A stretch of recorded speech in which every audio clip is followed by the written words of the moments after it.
Alright, a project for New Year's Eve day, the last day of 2021.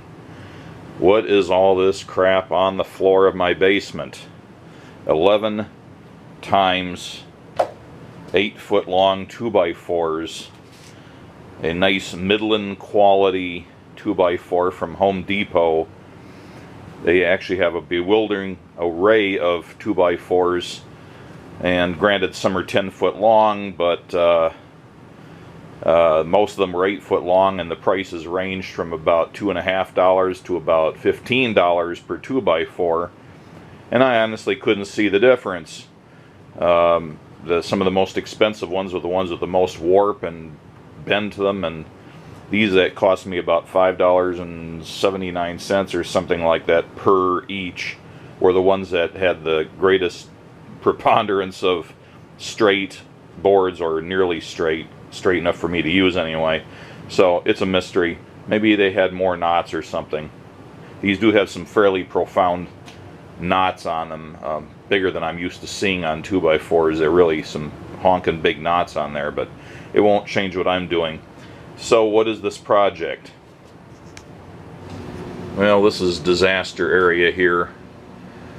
Because it's the winter, I've got my cat trike in here under its dust cover and my pressure washer. And I have a PA amplifier sitting here, which currently acts as the shelf or the prop to hold up my very depleted stock of plywood and Masonite. This is a heck of a way to do it. I've been wanting to do something about this for a long time. It's just a junky area of my basement. My huge collection of cardboard boxes collapsed over there, and now it's falling onto my buffing machine. But this is my stock of polyethylene closed cell foam that I use mostly for making instrument cases, and that's okay where it is. It's in the middle of the room up against the structural post. It's not really in the way. But back here is a stock of foam poster board and good grief, what is it? Polystyrene, I think. Plastic sheets that I use for certain things. It's very handy stuff for certain types of projects, and that stuff just doesn't even stand up by itself. And I also have some coated Masonite here. All this stuff tends to be in 4x4 sheets. When I buy sheets of plywood, I usually have it cut at the lumber yard into 4x4 sheets, just so I can fit it into my van, and I typically don't use bigger than that anyway. So I want to have a proper rack to hold this stuff up. It needs to be movable, so it's not always in the same place. I can wheel it into whatever part of the basement that has an empty spot at the moment, depending how I'm using the basement. And I had actually originally designed a very grandiose rack with adjustable panels, and one area for the thin stock and one area for the heavier stuff, and you could adjust the width of it so that there'd be less bending and so on. And I realized it was a monstrosity. It was going to take forever to build, was going to be overly expensive, and would be just too darn big to really fit anywhere, and it just wasn't going to work. So I discarded my original plans, and I made this sketch, which will hopefully illustrate what I'm thinking of. I have along the bottom, and this is representing just one end of the rack. The other end will be a mirror image of it. Two 2x4s of 23 inches long, glued and screwed together, with the outer one being notched in two places to allow a vertical 2x4 to go up. So two of those, and not shown in this sketch would be right about where the pencil is, a diagonal to provide some support against tipping in that direction. This little joint down here won't be strong enough by itself. And then there will be casters on the bottoms of that. I needed to keep it fairly small, and I figured 23 inches was the smallest I could get away with that would still prevent tipping. Even if all the boards in there suddenly tipped in one direction, that there wouldn't be enough impetus there to cause the whole rack to tip over. I did some rough calculations and figured that with the spacing of the boards, and keep in mind that these verticals are outboard of where the actual mass will be, then add to the extra run out at the ends here, that it would never get over center, so it shouldn't tip over.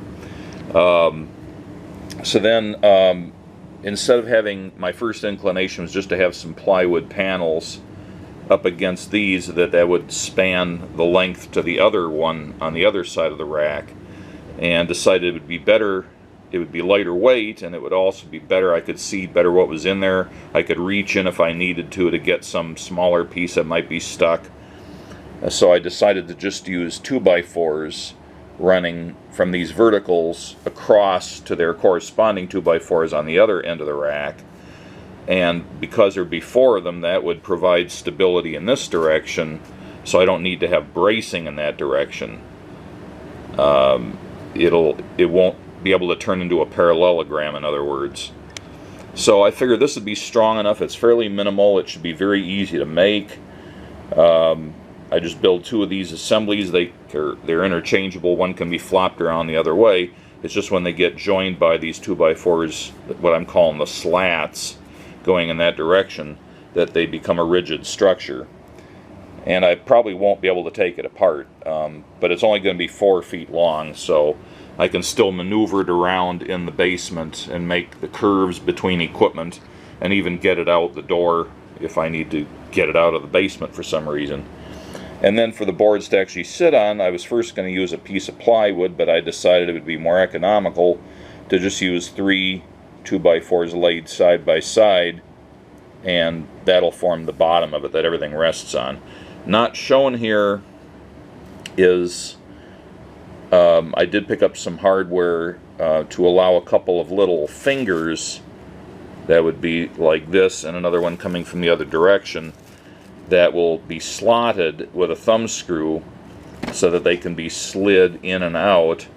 And that's for when you're trying to grab one sheet of whatever's in there and pull it out, that friction could try to drag the sheets of whatever to the left or right out with it. So I thought it would be useful to have these little fingers that can come out and just slide them until they align with the last thing you don't want to move, and then turn the thumb screw down, do likewise on the other side. Then hopefully whichever piece you're grabbing, that's the only one that'll move when you're dragging it out. Sort of an afterthought, but I thought it'd be easy enough to make, and it will probably come in helpful at some point in time.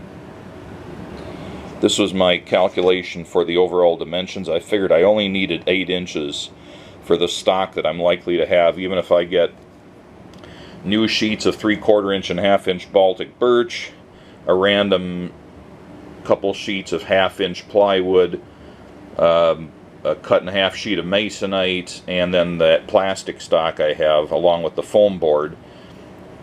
Even if I put all that in there, 8 inches will give me more room than I need, and it'll probably never get to be that much stuff in there. Then with the 1.5 inch cross section of the slats on either side, then the whatever it is, 3¼ inches or something from the 2x4s on the poles, and then saying I figured I needed 6 inches to avoid tipping from the outer side of the slats to the end where the casters are. So that ended up being 23 inches. And I just did my calculation here. I penciled out, I was going to be buying 9-foot 2x4s because that's what they had at Home Depot the last time, but they had 0 quantity of 9-foot 2x4s. And 9 foot's usually what I like to get because it's the longest I can fit in my van, and it just maximizes what I can do with the pieces. So I figured I was going to be buying 9-footers, and then I calculated how I could arrange the various pieces on different 2x4s and get everything to fit with minimum waste, and that's where the X's are. And I figured I'd use a couple of these pieces of scrap down here for those adjustable fingers. So that's the plan, but I want to stretch this out a little bit so it takes part of the holiday weekend. I don't want to just try to rush through it and get it done in one day.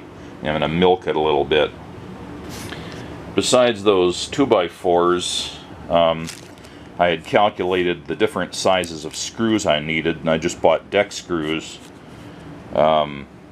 because of their fairly coarse threading, that they go in a lot easier, especially when you're trying to screw them in without pilot holes. So I figured that'd be the best. Plus they're reasonably strong, and a lot of them have hex drives or star drives, so they don't strip out like the Phillips ones.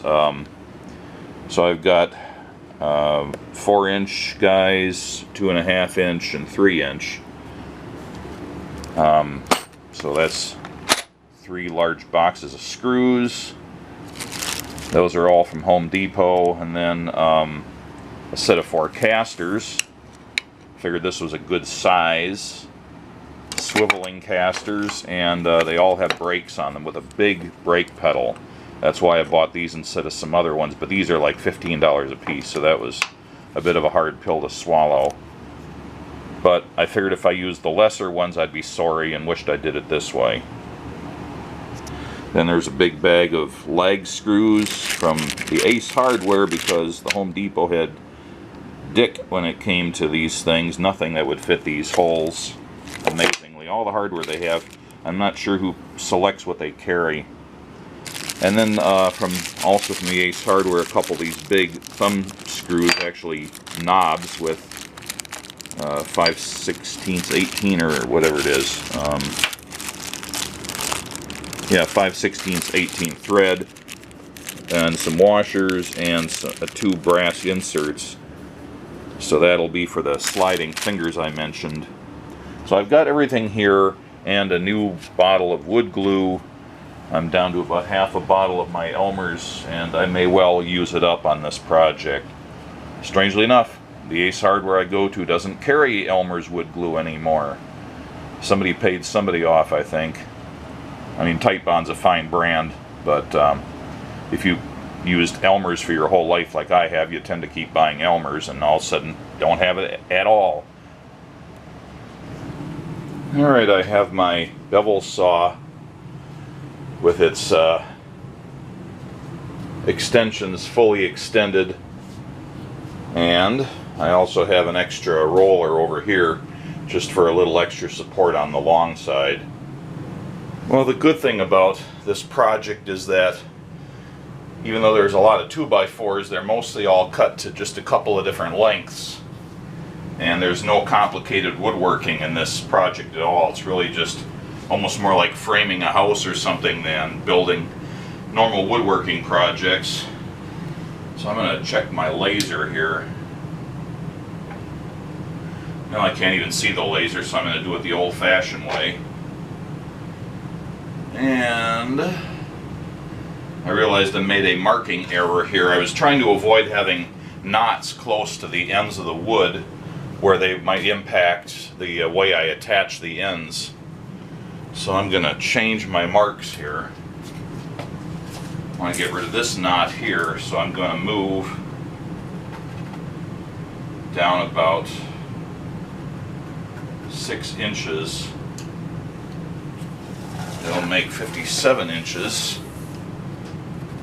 where I want to cut. There, that'll work better.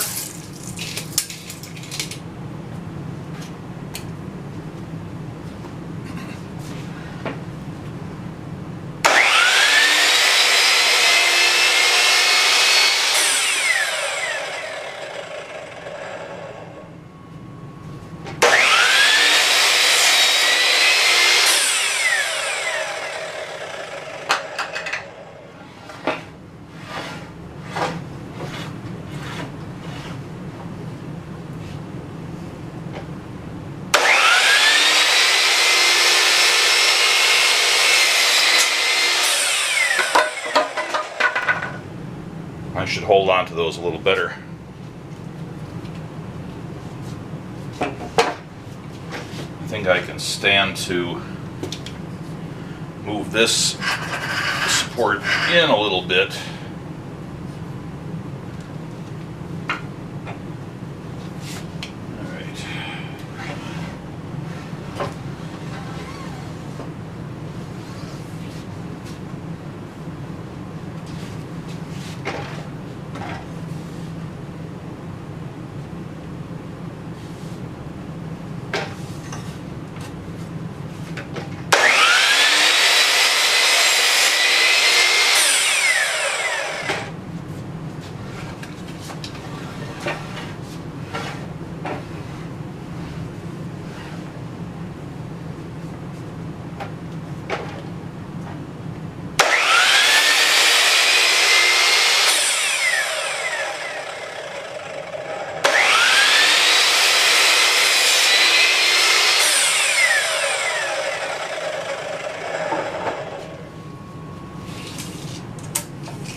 Okay, these boards I've been pulling off here when I was measuring them are scraps cut off of the first 4 boards. My original plan had been to cut 2 vertical sections from each plywood or each 2x4, but that was when I thought they were going to be 9 feet long. Since they were 8 feet long, I couldn't actually quite get the dimension I needed twice per board, so I just cut 1 out of each of 4 2x4s, but that left me enough excess to, instead of chopping up an additional 2x4 to make 4 of these horizontal pieces, there's enough I can cut out of each of the scraps, so that's what I'm going to do now.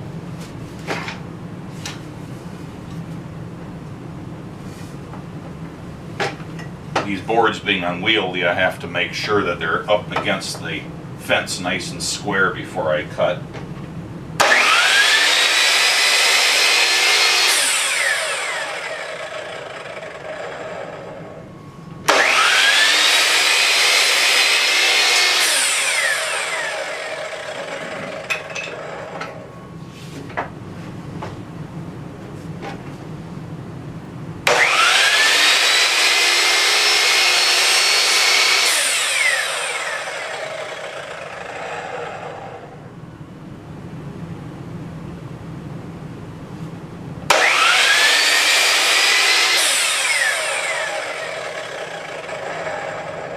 Even when I try to use the laser, it always ends up being pretty inaccurate, and since it can't be adjusted adequately on this saw, I have to do it the way I'm doing it.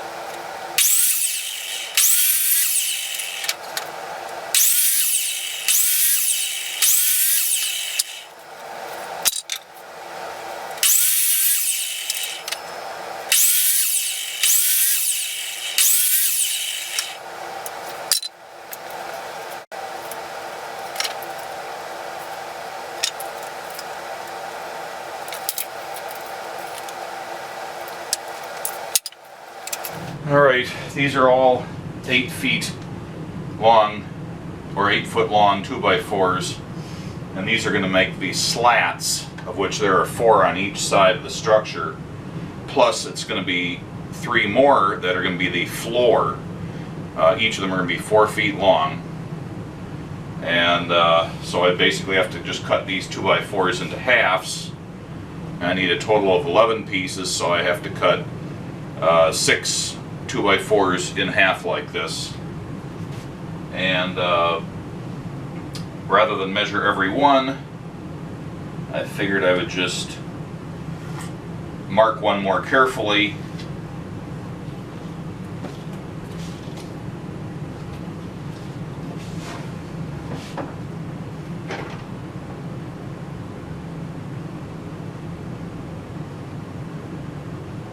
Okay, that seems to be centered there.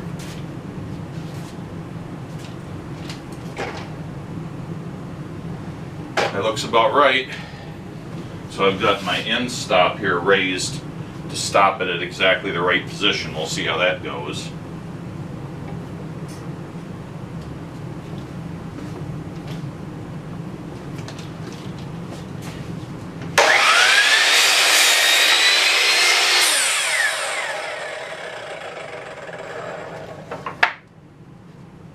Seems to be right on the money. That's good.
Pretty good adhesive they've got on these stickers, considering it's on the end grain.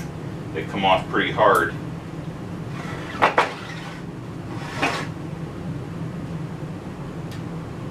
And I'm thinking I like it the other way around a little better. Less of a crappy end to the board.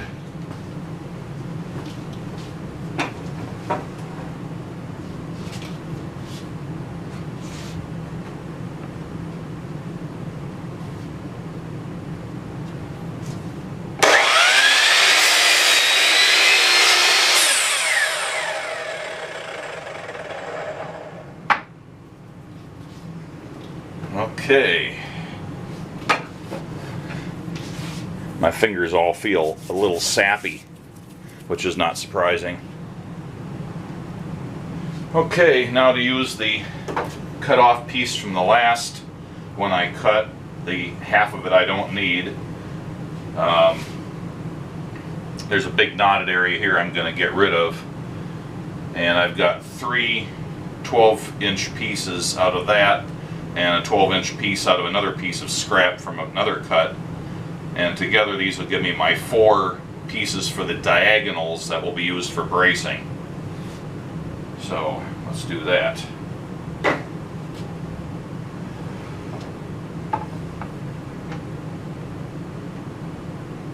So I can't use my usual trick of cutting on one side of the desired piece and then scooching it over until I get it exactly where I want. In this case, I have to be a little more deliberate.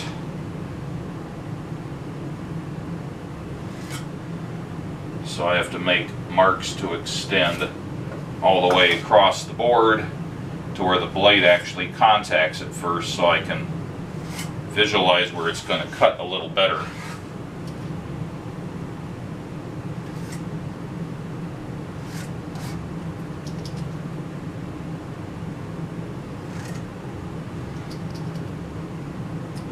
Pencil lead ran out halfway through that mark. Okay. That should do it.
pieces.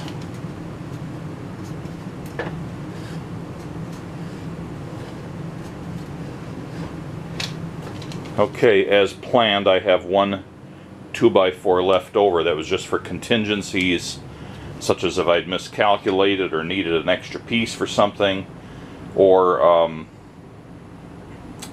found that there were inappropriately placed knots that were going to cause me to scrap part of a board, that type of thing. And I have a few useful sized pieces of run out that have been cut off. I might still use those for something.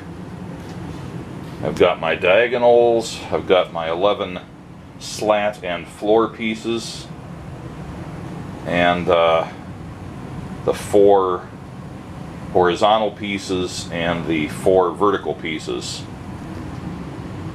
The only other cutting I really need to do on this is to notch out 2 of the horizontal pieces. Yeah, so 2 of the 4 horizontal pieces need to be notched out in 2 places each to accept the bottoms of the vertical pieces, so that they have more than just a face-to-face joint, that it's a little bit of a like a mortise and tenon thing, but with only 3 sides instead of more than that. And then in along with these diagonal pieces, that should be enough strength to keep them from tipping sideways under load. And I did decide to make the horizontal pieces 2 inches longer than I originally had, because once I put the casters on them, that's going to move the effective end of those pieces inwards by an inch or so, just due to the curvature of the wheels. So I wanted to have the footprint on the floor be as wide as I'd originally calculated it when I did my center of mass calculations. So I didn't really want to make it 2 inches wider, but I figure I can live with that. It'll still allow me to fit it where it needs to go. So I guess the next thing to do is to notch out these pieces here, 2 of them. Alright, I've marked these 2 of the horizontal frame members with the 1.5 inch deep by 3.5 inch wide cutouts for the verticals. And then, because I'm going to try to cut these all on the bandsaw, we'll see how well that works. If I have to, I'll finish it off with the handheld jigsaw or saber saw. But I won't be able to saw these due to the clearances on the bandsaw, so I've marked them on the flip side so I can cut them on the other side around.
My bandsaw blade has picked up a bit of gunk from the wood, So I think I may try to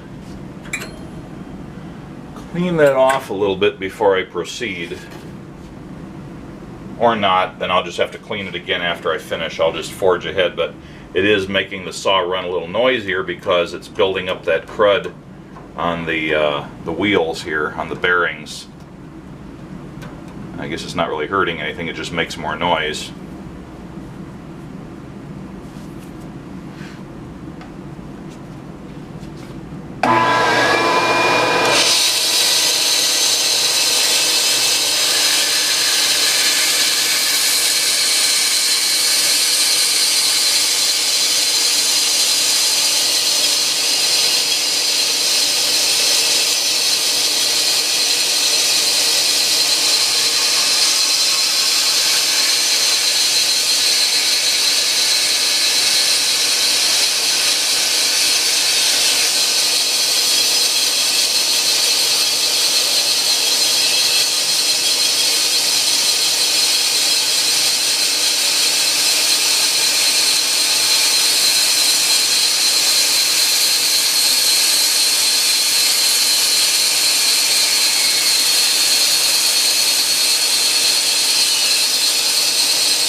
Alright, sanity check before I go any further. Make sure that the vertical 2x4s will actually fit in there.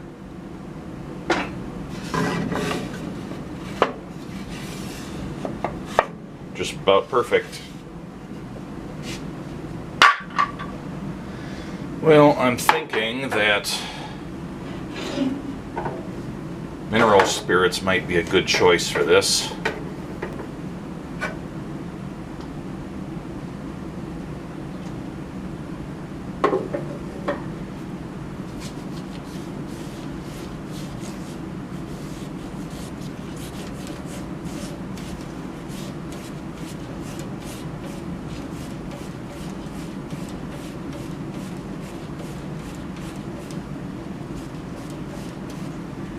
Now for the wheels.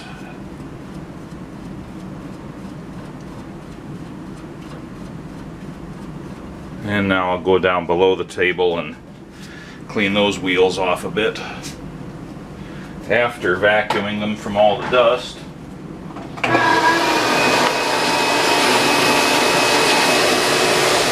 And it begins, the promised winter storm we were supposed to get here on New Year's Day.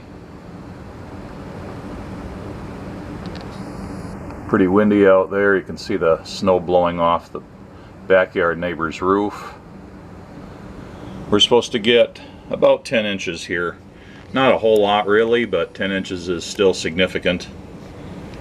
And that's between today and tonight. Cover up that grass again. So these are some 4-inch, I don't know what gauge it is, it says 10 gauge, that's about right. And they come with their own T25 bit to drive them. They all have the Star or Torx style drive. These are the ones I've got to come in from the bottom. I'm thinking only a couple of places probably. Just there to help pull the joint tighter together. I don't know that I really need 3 of them, but I might put them in just, they'll be spaced far enough apart. I may do that actually. So these will be glued and screwed.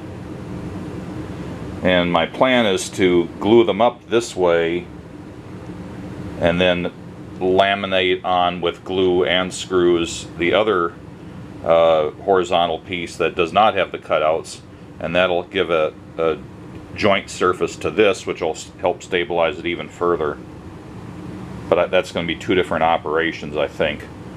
Or I might be able to just do it right away. Once I glue and screw these, then I can lay the other piece on and do it that way. We'll see.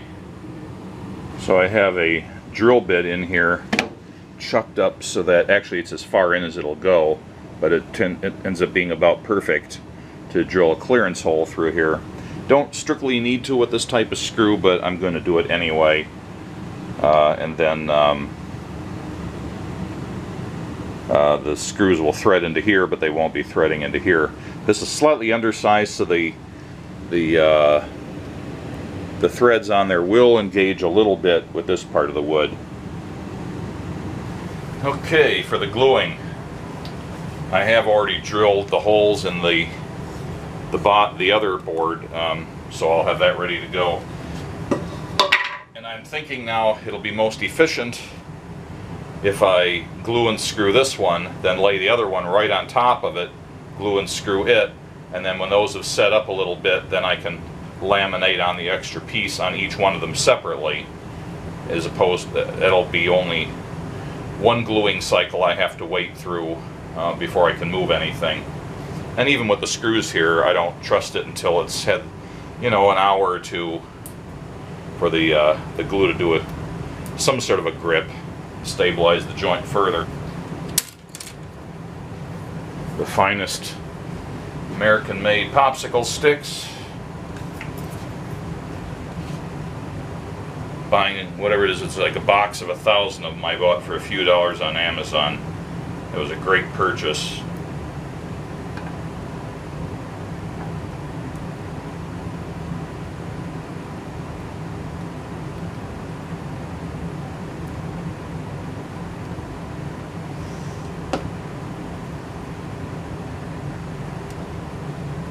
As I'll have plenty of glue on this, fill the gaps and such. Alright, let's see how this goes.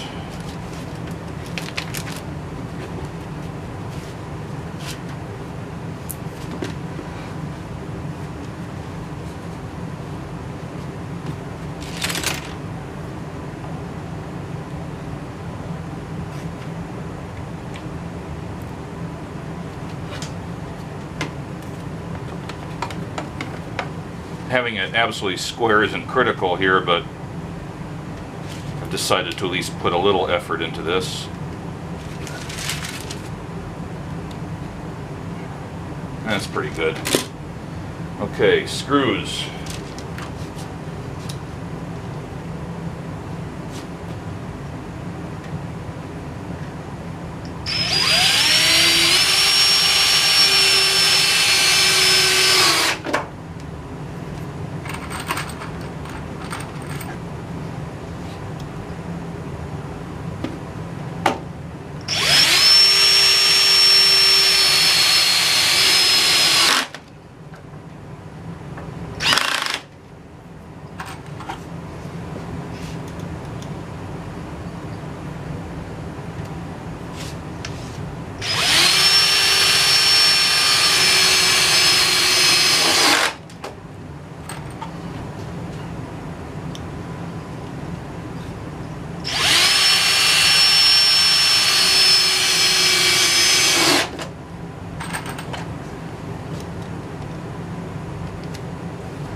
Okay, there's that one.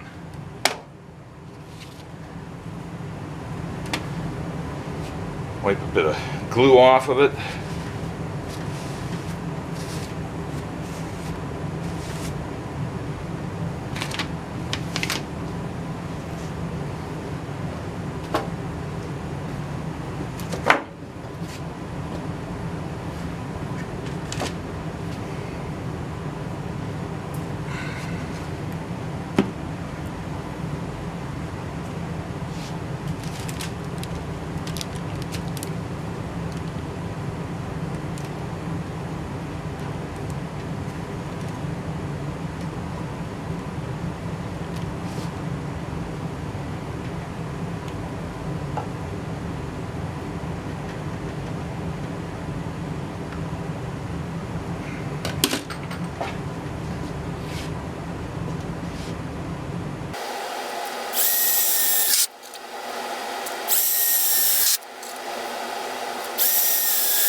Okay. I've got the 3 long screws on each one and the glue. So I'm going to give this a couple hours. Actually, it's about 1 o'clock in the afternoon. Snow is still coming down, but very light yet. It's supposed to get a lot heavier later today. So get lunch, kick back, watch a movie, take a nap, whatever, and then come back and laminate on the extra horizontal pieces. That'll be a lot of the work done right there. One thing I haven't done a lot of preparation on yet is putting the slats on here. Trying to decide what the best way is to do that. I was just going to put them in with screws, but I wanted to, for the sake of not having alignment problems here, I didn't want to put the slats on until these were glued up, but because the clearance between them, it's going to be a little hard to get the drill in. But I'm thinking, because the Torx is fairly forgiving of angle, I'll put an extension on here to get it out further, and then go in at a bit of an angle to drive the screws through those slats into these pieces here. I think that's the only tricky screwing job there will be on this, and that's barely structural. It's just there to give some support and rigidity to the structure, but it's not load bearing, shall we say. Alright, I flipped the first one over. The glue is still wet down here, hasn't been exposed to much air.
And here's where I'm going to sink a couple screws in that go into the verticals.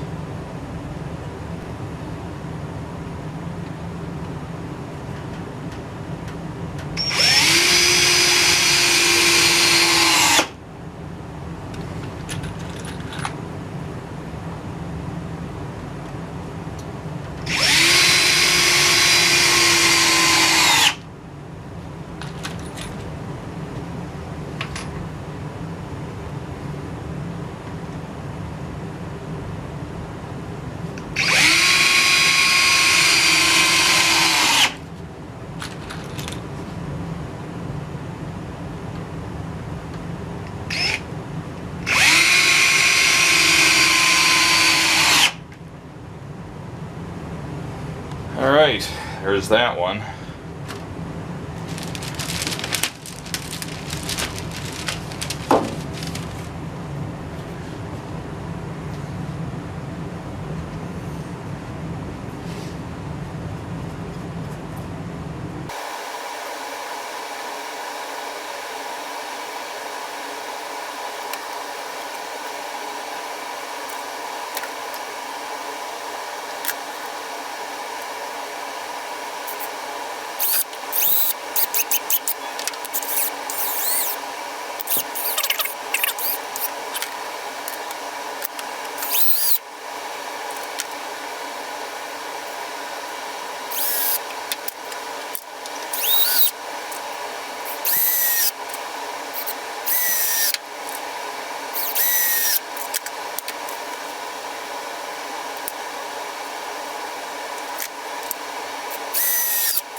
Yeah, it's starting to accumulate a little bit. Not a big dump yet.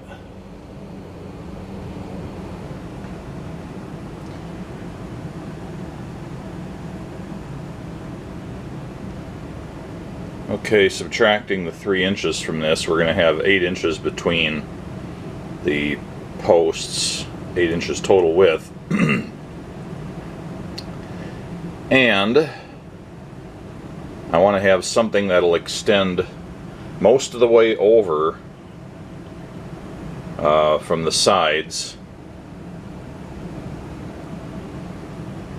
and go most of the way to the other side. So if I had a piece of wood here that goes 3 inches over from here, that would make it about 11 inches total length. It seems like a good length. Well, these scraps are 11 inches plus. I think I can do something with those. So I'm going to cut off 11-inch pieces of these 2 scraps and then work with those to make the fingers.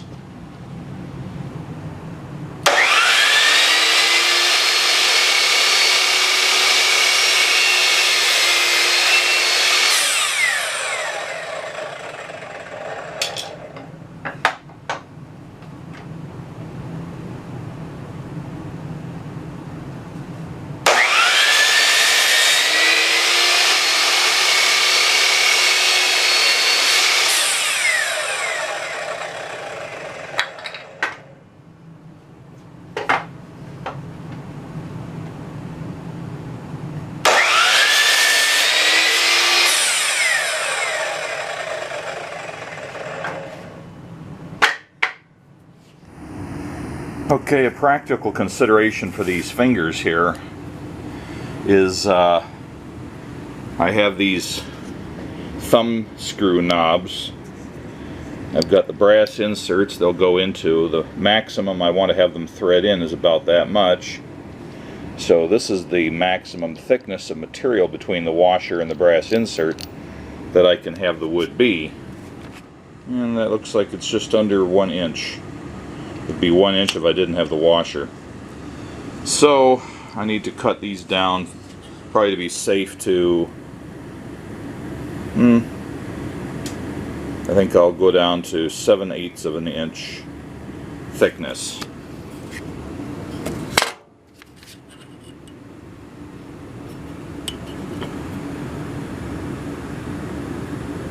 So probably I'm going to use the table saw for this. This will be the best option.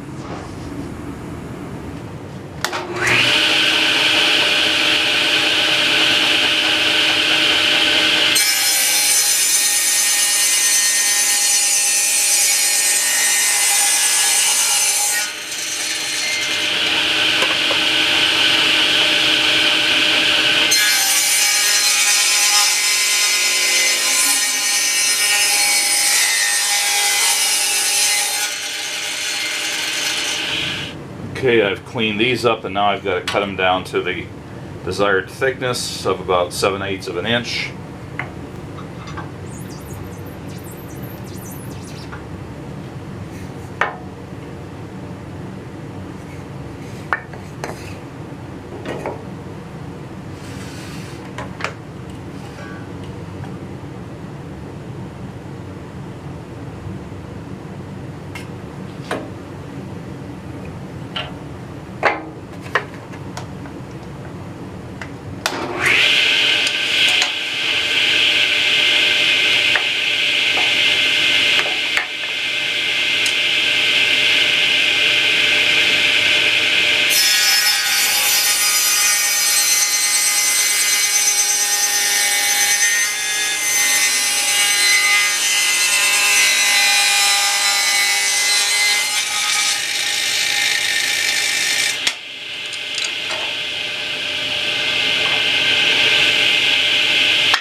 Okay, so now I have a couple of these.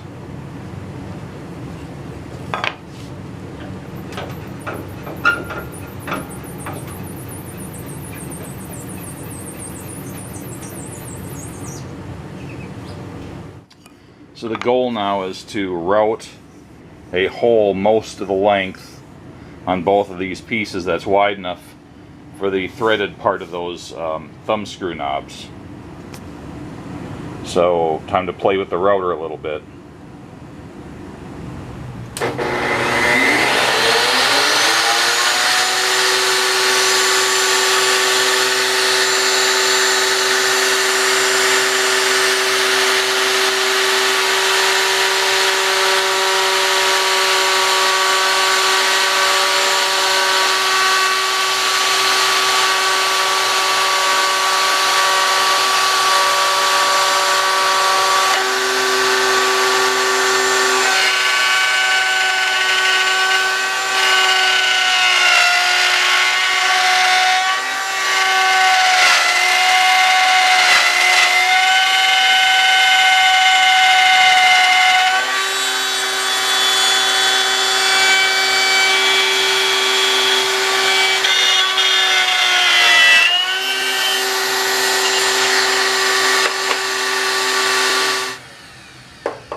That's the thing I hate about this router table, is the fence is just horrible. It was shifting on me even though I had it clamped down as hard as I could. It just isn't very stable.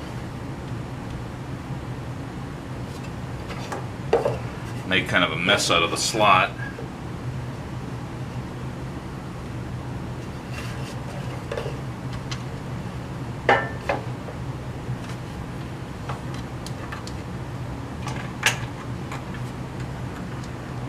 And I'd forgotten to clamp down the rotor depth, so it was sagging on me and getting below the top, which made it want to skip.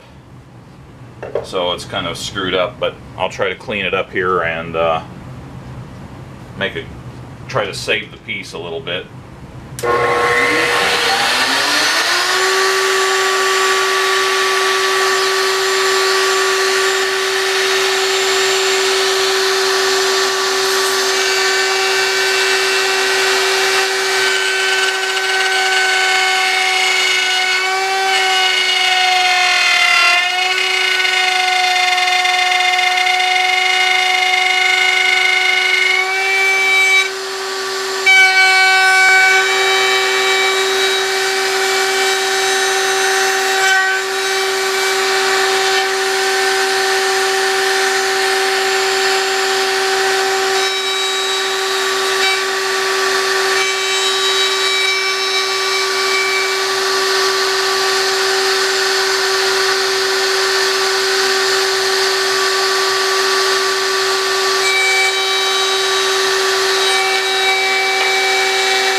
that's got some jumps and things in it. It's not too great.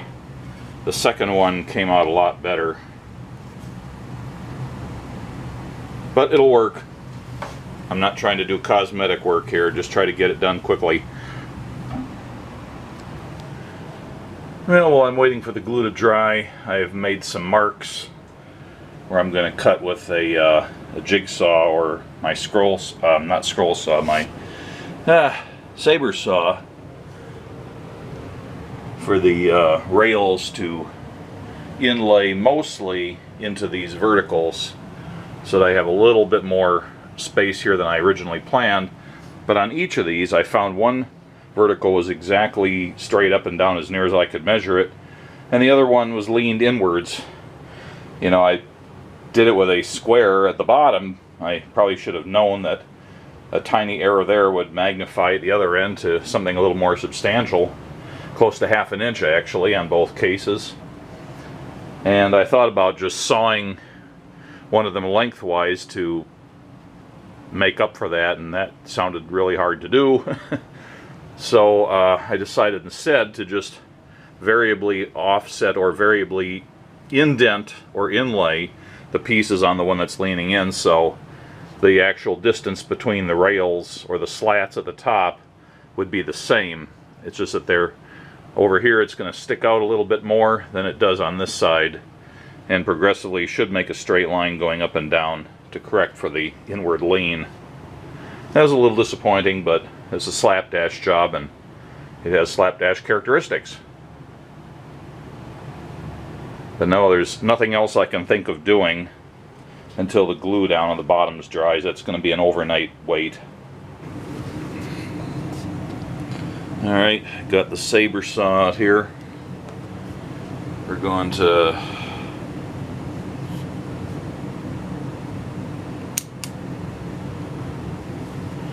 turn the laser on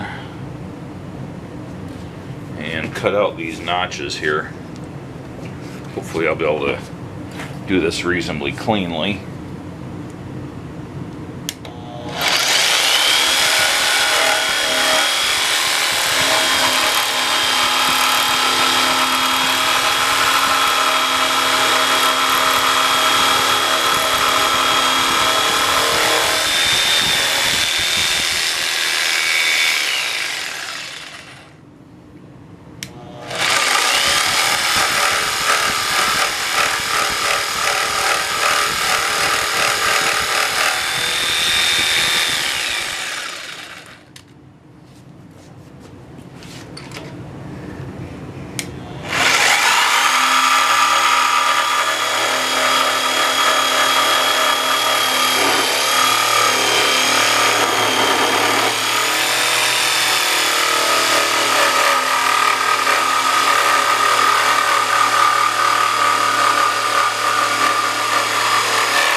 Alright, I came down just before midnight and notched these out. What a pain that was. My saber saw did quick work of it, but because the material is a little thicker, I was using a longer blade and it tended to wander a little bit, so you know, where it would cut on one side wasn't where it was cutting on the other side, and I didn't have any other tools that would straighten that out. Nothing I could get in there, so I ended up using sanding drum on my Dremel tool to whittle it down to approximately the right shape, but not nearly as clean as I would have liked.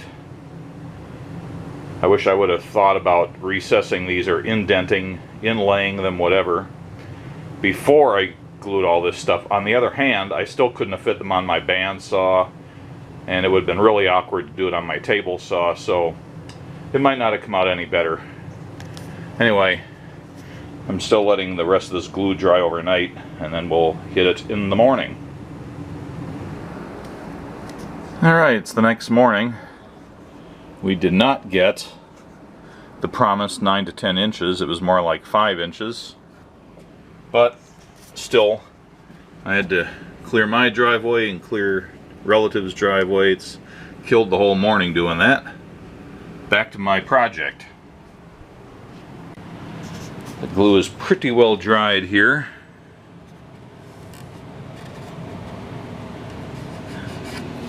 Alright, so let's start laying this thing up. Okay, I've got these standing up. First order of business is to, I think, put down the floor. And then the top slats, and then put in the other ones. I'm putting on the diagonals first. I forgot to do that earlier. I decided not to glue these. The screws should be plenty strong. And if I decide to change something about this aspect of it, it'll be a lot easier to take it apart so I can put something else on. Okay, I've got the floor on. 2 screws. These are 3-inch ones. Going through because they're not going to poke through because it's not 2 thicknesses of 2x4. But I used the same screws mistakenly for here, and they do poke through just a little bit. Should have used the 2.5-inch screws for that. Okay, the tops are in. I just put 1 screw in and I just drilled it or screwed it in from a slight angle, making sure it wasn't such that it was going to poke out the back. And these are also the 2.5-inch screws, so they don't have so far to go. I may only just put in the 1 screw on each of these. It's probably more than sufficient. Okay, there's the rack.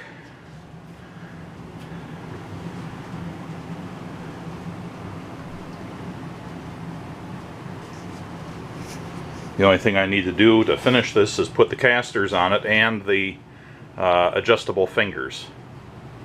I think I'll put the fingers on first. So I've drilled and epoxied in threaded brass inserts,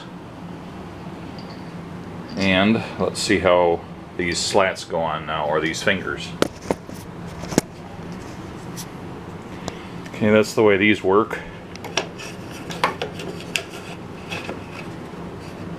They can be put out of the way if not used or not needed.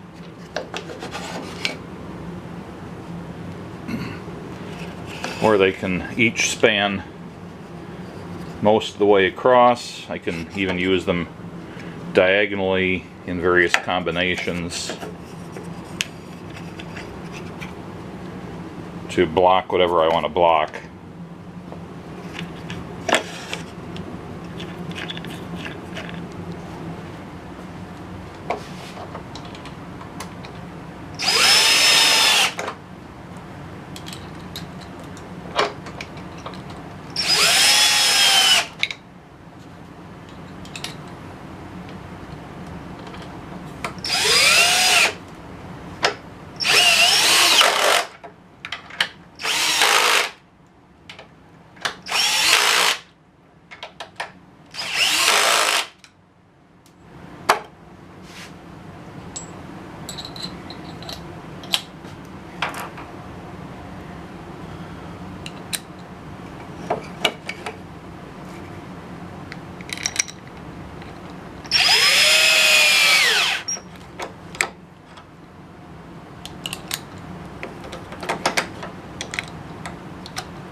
Alright, finished. It's a monstrosity, but it's a usable and manageable monstrosity. A lot less of a monstrosity than what I'd first thought up for this. Easily moved around the basement. My plan is to park it right in this area, right up against the shelving. I'll move the amplifier and it'll basically go where these sheets are, but more or less tucked up against the shelving. That's the area of the shelving I use least often, don't need to get at it so much. And that'll open up accessibility to that other shelving that I do need to get access to. And most of the time I can have it parked up against the shelf, and then I can just unlock a caster and swing it out to get access to the wood. And when I carry in sheets, I'm carrying them in from this angle, so with the rack tipped out or tilted out about the way those pieces of plywood and Masonite currently are, it should be pretty easy to bring in new sheets and add them to the rack. I have no doubt this is adequately strong. I don't think it's going to have a tendency to tip over. Time will tell on that, but my angular measurements and simple calculations indicated that it wouldn't. All of the weight is, well, except for the rack itself, is centered in this small area, and so it would have to tip over quite a bit, which it can't with the side racks, before it would get over center and be prone to tipping. I had originally thought I might want to put some handles on it to grab it to move it around easier, but it's going to be so easy just grab it and roll it around. I don't think it needs any. So let's see how these casters work.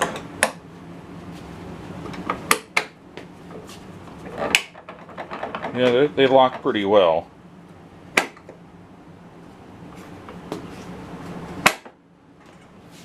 I can still get access to them even with the diagonals on there. So that'll work good too.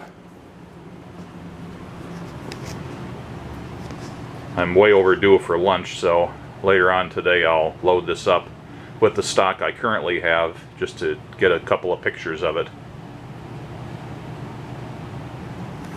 Alright, in service, in position.